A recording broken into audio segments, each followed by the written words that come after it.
সরকার পতনের পর আত্মগোপনে জনপ্রতিনিধিরা এবার সিটি কর্পোরেশন, জেলা, উপজেলা, পৌরসভার চেয়ারম্যান, মেয়রদের অপসারণ করে প্রশাসক নিয়োগে অধ্যাদেশ জারি করেছেন স্থানীয় সরকার মন্ত্রণালয়। এ বিষয়ে বিস্তারিত জানাতে এই মুহূর্তে সচিবালয়ে আছেন সহকর্মী আশিস প্রসূন। সরাসরি যাচ্ছে তার কাছে।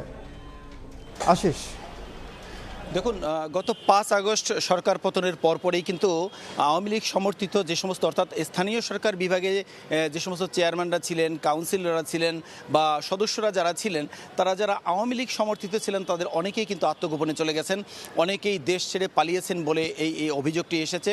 এরপরে সরকার কিন্তু এ ব্যাপারে যারা উপদেষ্টারা এসেছেন, অন্তর্বর্তীকালীন সরকারের উপদেষ্টারা, তারা কিন্তু তাদেরকে কাজে যোগদানের জন্য নির্দেশনা দিয়েছিল, কিন্তু অনেকে কিন্তু কাজে যোগদান করেননি।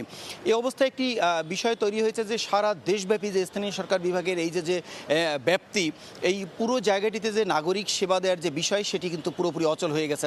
এই অচল অবস্থা নিরসন করার লক্ষ্যেই সরকার এরই মধ্যে অধ্যাদেশ জারি করেছে প্রশাসক নিয়োগের এবং এদেরকে অপসারণ করার জন্য। আমি যদি একটু বিস্তারিত বলি, অর্থাৎ এই সিটি কর্পোরেশন, জেলা পরিষদ, উপজেলা পরিষদ এবং পৌরসভায় যারা আওয়ামী লীগ সমর্থিত যারা চেয়ারম্যান ছিলেন, ভাইস চেয়ারম্যান ছিলেন, মেয়র ছিলেন এবং কাউন্সিলররা ছিলেন, ঠিক তাদেরকে কিভাবে অপসারণ করা যায় এবং তাদেরকে অপসারণ করে কিভাবে প্রশাসক নিয়োগ দিয়ে এই অচল অবস্থা নিরসন করা যায় এবং নাগরিক সেবাটা সুনিশ্চিত করা যায়, এজন্য কিন্তু অধ্যাদেশ জারি করা হয়েছে।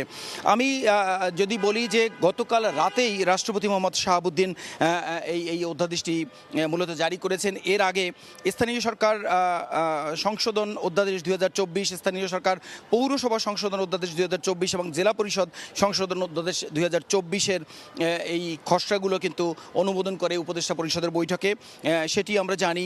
তো এর পরপরই কিন্তু আজ এই স্থানীয় সরকার বিভাগ থেকে আমাদেরকে জানানো হয়েছে যে রাষ্ট্রপতি মোহাম্মদ শাহাবুদ্দিন একটি এই অধ্যাদেশ জারি করে এই যারা চেয়ারম্যান ছিলেন, যারা উপজেলা চেয়ারম্যান ছিলেন এবং যারা সিটি কর্পোরেশনের মেয়র ছিলেন, তাদের ঠিক কিভাবে তাদেরকে অপসারণ করা যায় এবং প্রশাসক নিয়োগ করে এটা অচল অবস্থা নিরসন করা যায়, সেই ব্যবস্থা তারা নিয়েছেন। আরেকটি বিষয় আমি জানিয়ে দিতে চাই যে কিছুক্ষণ আগে সড়ক পরিবহন সেতু মন্ত্রণালয়ের উপদেষ্টা যিনি রয়েছেন মোহাম্মদ ফাউজুল কবির খান, তিনি অফিস করেছেন এবং আমাদেরকে যেটি জানিয়েছেন, যেটি সব মানুষই জানতে চায় যে মেট্রো রেল কবে থেকে চালু হবে। তিনি বলেছেন যে 1 সপ্তাহের মধ্যেই মেট্রো রেল চালু হবে। মূলত সচিবালয়ে এই দুইটি বিষয় ছিল গুরুত্বপূর্ণ বিষয়।